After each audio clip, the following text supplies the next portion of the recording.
Jurassic World Evolution 2 is launching a new free update with game-changing features like lagoon customization and instant construction, among many things. In this video, I will be showcasing all of the brand new content coming into our games completely free of charge. The update will go live shortly after the publication of this video. Before you hop into your game, stay tuned so you'll know of all the new features that you can enjoy. Hello everyone, thank you so much for checking out this video, and let's hop into Sandbox, which has had many improvements. The first of which being the new menu. As you can see, it's been completely reconfigured to make it easier to navigate. So all of the main categories are at the side here, and you can very quickly just find the ideal sandbox settings that you want. So for example, I would personally leave it on creative, then go into environment and set the terrain to flattened. Now what's really nice about this is when we go back, so we were in Canada, but let's go to the United Kingdom now. And when you see over here, it is still flattened because the game actually saved my preferred settings. So let's load into a map so we can show off more of the individually added sandbox settings. Because when we go into the in-game sandbox settings, so right here, we are in our save file and we go to sandbox settings over here, you can also see that they reformed it to have these categories. When we go into dinosaurs, we have some of our new settings. Starting at the bottom, dinosaur cohabitation, normal, all like, and no dislike. Those are our options. Changes cohabitation relationships between dinosaur territories. Setting to all like means all territories can completely share space with all other territories. Setting to no dislike means that territories that would normally be contentious become neutral. So there's no infighting between the ceratopsians and the stegosaurids. They can all just cohabitate peacefully while still leaving on, for example, dinosaur comfort. So you would still need to meet their environmental needs while being able to mix and match the species as you please, which I think is a really cool feature that you can separate the two right now. We also have unlimited traits. We can enable and disable that. And we have infinite gene modification points. I'm personally not much of an expert when it comes to gene modification and traits, but we'll look into that later as we go into the hatchery. One of the other changes is in addition to dinosaur vehicle aggression, we can have it off, or we can say all dinosaurs, so actually all creatures attack all vehicles. We can say land only, so only land dinosaurs attack the jeeps, for example, and the tour trucks. Or we can change it to air only, which means the flying reptiles will attack the capture teams, the helicopters, which I'm very excited to show you. I'm going to give you a preview in this video, but this is something I want to explore further in a separate, fully dedicated video. And in the park category, we have something much requested by yours truly, and that is instant construction and destruction. So when I have it on right here, it means I can do this. Hold on, let me save it, exit. We're gonna grab a hatchery. And just like that, it has been built. It was completely instant. And I'm happy to report that what's also instant are the fences, and finally let's go into this one there. Even the monorail tracks are now instant. And really the slow construction of fences and monorail tracks has been something that has been a personal gripe of mine, so I'm happy to see that gone. The path does something kind of weird. It just stays sort of dark while you're in the building mode, but once you exit it lightens up again. It's very strange. I feel like that might be a little bit of a bug. So now we're going into our hatcheries, and let's just grab the Alamosaurus. This is part of the late Cretaceous DLC. This Alamosaurus is paid content, so you do not get this dinosaur for free in your game. If you want a showcase of all of the content in the paid DLC, I have a video out on that on the channel, so you can check that out to see if you want to get it or not. We have infinite modifications. So we can do whatever we want, basically. As I understand it, there's like a limit to what you were able to do. Now, I don't know this, but I'm guessing that this is really good news for certain people who like messing with the traits. So I'll go into sandbox settings, dinosaurs, infinite gene modification. we'll disable it. Apply. There you go. We'll go back into the hatchery. There you go. All modifications applied. So then you can't make any... Ah, there you go. She gets it. She gets it. So that actually does make a huge difference. You can make like a super powered dinosaur, or you can just stack the deck completely against it because you can also give it negative traits. Now, while all of that is very helpful, it's very nice, it's wonderful, it's not the most exciting. So let's get into some more exciting stuff. Let me face the sun. So we have new decorations on the buildings themselves. So we're gonna go over here and ground decorations. And let's see what is new over here. Nothing yet. Nothing yet. I think this is new. The water fountain effect with the mysterious 3 bamboo sticks that I personally haven't been able to figure out what to do with, but there you go. Honestly, this might be new. This is definitely new. Now, what you can see here is that they're not introducing brand new decorative items. They're using the items that we have as individually placeable stuff and combining them with the buildings, it looks like. Ooh, the torches. Very nice. You know I'm a big fan of the torches. Oh, we have the Dominion sculptures. I'm assuming you only get these decorations if you have the Dominion expansion. These copper lights. Oh, the canopies are an existing thing. Okay, so I think we cycle through... Yeah, there you go. So we've cycled through all of them. So that's something new. Now, though, we're going to get into the truly exciting stuff. And that is the lagoons. So let me quickly, and I do mean quickly, make a big lagoon over here. As you can see, also the instant construction applies. And one of the changes that was made is the water is now much more clear, so we can see further into the distance, and we see bubbles, which is very exciting. Let me add some creatures so you can see just how much the distance has been improved. I will say it's a tiny bit of a shame that they didn't give us instant incubation along with the instant construction and destruction. This is the Styxosaurus. Again, that is from the paid DLC. This is not coming into your game for free. What is coming into your game for free are the lagoon decorations. So we have a brand new tab in the decorations over here. And when we go to it, we have all of the lagoon suitable decorations. So for example, if I go to the standard decorations, I can't put these into the lagoon, obviously. So we'll go into these and I'll do a little showcase of all of them. So we have the cages right here. This is a really big one. Really nice. Look at that with the nice coral around it.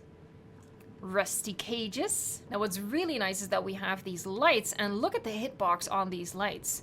Well, it's a little less impressive right there, but you can see that really just slots in there for some nice illumination of the decorations. Since it's nighttime now, let me place the other lights first and foremost. We have a selection of 4.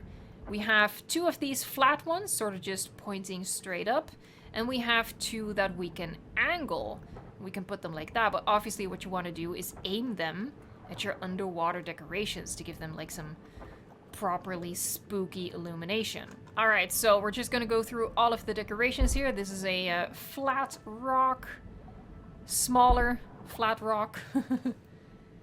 Now, as you can see, we can't turn these on all of the axes, like the standard rocks that we have for the dinosaur exhibit, so perhaps a minor shame. I do really appreciate that the hitbox for these is really small, so you can really nicely tuck them together. Here you have a little bubble effect added to it as well. We just have a ton of rocks, honestly. Oh, what is this? Oh my god, it's like an upturned, sunken little boat. That is so cool. Oh, I love that. We have another one right here. Oh, we have this thermal vents. That is awesome. We have basically a bubble machine. We have some more coral over here. We have some really nice stuff. We have a lot of stuff, honestly. I will say it feels slightly all similar to one another. It feels a little bit samey. I would have really liked it if, for example, this big one was even bigger, like really covering a large surface area. But you can see how nicely together I can make them. Now, this is probably everyone's favorite, and it is the Indominus Rex skeleton. And how cool is that to have in our parks? That is a cool little Easter egg to add to our Mosasaurus lagoons or our Jurassic World recreations. Now, what's interesting is that the final decorations for the lagoons are not suitable to put in or under water. So what we can do with these is put them on the side. So we have like these little, I guess they provide shade. Not really sure if they serve a massively important function, but they're nice. These are quite cool. Look at that, like blades. Oh, they're canvas. They're like sails. Next up, this is kind of lovely. This is a little fountain. Now, you're not going to see too much of it from this side, but what I imagine is if you put like a viewing gallery right across from a narrow lagoon, so the gallery gives a view of that before, of course, going underwater. I think that would be kind of nice. We have some trees, some planters like just hovering above the surface over there, suspended above the surface. We have a larger planter, flags. Here you can see what they do to the curve of the lagoon there. So you can use them to like alter the shape of your lagoon. That's kind of neat. We have the flags on top of there. And the last one, oh, my favorite, because of course. Oh, these like link up really nicely because they look just continuous instead of three separate things. As opposed to these, for example, which, let me just show you, like we grab that one again. Like there's quite a big distance between these, right? But these like seamlessly go together. That's quite nice. All right, so let's release the Styxosaurus. Again, these creatures are part of the paid DLC, not the free update. And we're quite far away from them, but we can still see them through the water. Now, granted, it is a little bit vague, but we are very, very far away. Honestly, the visibility in the lagoons is much better. Now what they've done is they've added a new behavior for the marine reptiles. When they used to get unhappy when comfort was turned on and the habitat did not meet their requirements, they would just sort of get sick and die. At the moment, with the changes they've made, they actually get unhappy enough to express themselves with violence, and that's something we like. So we're gonna wait and see what they do. They are missing fish currently, so their comfort is at 70%. I'm hoping that'll go down further. I've added a Mosasaurus to the mix because the Styxosaurus really weren't displaying any angry behavior. I'm hopeful the Mosasaurus has a more pronounced temperament. Oh, here you go. It says attacking wall. Here we go. Oh, bam! The camera shot up there because of the Styxosaurus. Let's see if we can get it to do that again. Now, I did turn on escapes because before I did, they didn't attack the wall. So I think you do have to turn on escapes to make them attack the wall, even though clearly they won't actually escape. But it is an escaping, quote-unquote, behavior. There you go, that was lovely, well done. Now, if you have injuries turned on, the animals will injure themselves when they do this. Oh, interesting, yeah, the camera did a weird thing again, so, okay. But keep in mind that the creatures can injure themselves when they do this, but I have injuries turned off because thankfully that is an option we have. I'm happy to report that the trick to release flying reptiles from the regular hatchery still works, as is the case with releasing dinosaurs from the aviary hatchery. So the update did not mess with that. Alright, so now let's quickly hop into our chopper and see if the Pteranodon will attack us. Of course, I have vehicle aggression turned on. There you go, there you go. Yeah, are you mad? Are you mad? Yeah, there you go. Oh, wow. Oh, holy heck. Oh, he's really pecking at it. That is excellent. Oh boy, we are sparking a little bit.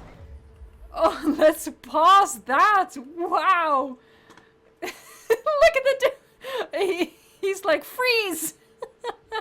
Whoa, that is so cool. Look at the sparks flying off. What an awesome new feature in the game.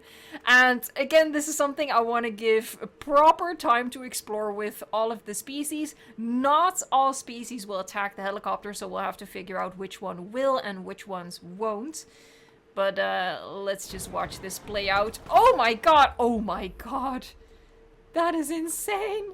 Oh, these poor people. Whoa! Well, there you have it. Yeah, absolutely fantastic. I'm hoping the Cats is gonna do that, but we'll have to play around with that in a future video. But that is a new behavior for the flying reptiles. You do have to turn on vehicle aggression with the air creatures.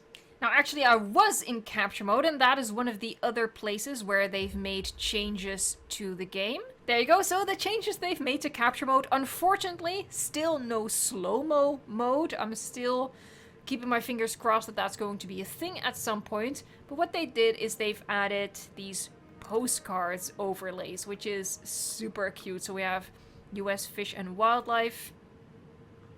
This seems to be unbranded. Jurassic Park, that's so cool, that's so retro. Oh, I love that. Hold on. There you go. Greetings from Jurassic World. How cute is that? Greetings from Jurassic Park. Excellent. Take a trip to Jurassic World. And there you go. None. And the other thing they've added are these stamps. So obviously you can use those in combination with your postcards. So there is the selection of stamps that we have. It's a really cute idea. It's not necessarily what I think capture mode needs. Again, that would be slow motion mode for capture mode. But this is very cute. I do really like that. Now let's get to one of my favorite things in the free update, and that is some additions to the decorations. First off, when we go down here, you can see that we have additional flags. So let me just put all of them down. These are Jurassic Park themed flags. Let me hop into... Oh god, that's a little intense, isn't it? There you go, none. But there you have it. That is super cool. Jurassic Park themed flags. They're really nice too. They have also snuck in the classic Jurassic Park toilet as a placeable decorative item. So there you have it. When you gotta go, you gotta go. But finally, they have relocated all of the decorations with lighting features to this extra tab over here, which is a little light bulb. And what we can do is change the colors of the lights. So that includes the underwater lights as well, which you can see over here, as well as these add-ons on the side walls of the lagoon. I made a little bit of a mistake when I initially recorded like my testing of the recolorable lighting feature. This is actually the most efficient way on how to do it. So we're just gonna place a ton of lights, then we go into the recolorable option, and I was like, wait, why aren't I seeing the item that I selected? Well, because you don't have an item selected. You can see right here that you can recolor. Can I get a duh?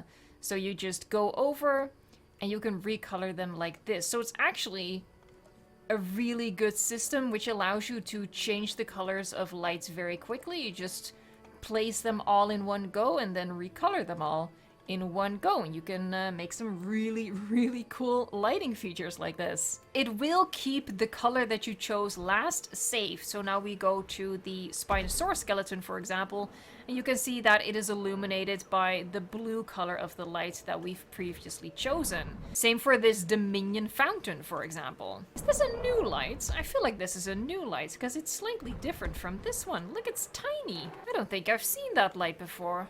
Oh, sneaky. Alright, so let's make the fountain red. Oh, lovely. You can already imagine the kinds of themed exhibits and themed park builds overall that you can do with this. Let's quickly hop into the lagoon. There you go, of course, the skeleton. And now we go for the light. How cool is that? You can sort of like like a backlit, and then what you can also do is, this is where we can change the color. So let's make the color of the light that's facing it more of a... No, that's not enough. Let's do it green. And which one did we have? This one. Here's if we pull it back a little bit more. So you have like a combination of different colors. Oh my god, Recolorable Lights make me so happy. I am so excited about this. Expect to see this a lot in my future park builds. The full patch notes with bug fixes that this update includes will be linked down below in the video description box, as those were not yet available at the time of making this video. So I do hope that they've dealt with some of the bugs that people have been encountering as well. But that is a showcase for all of the new content that we're getting for free. I'm gonna pause this and save them, don't worry. But that is all of the content that we are getting for free in our game. Thank you so much for watching, liking, subscribing, and until next time, enjoy the free update.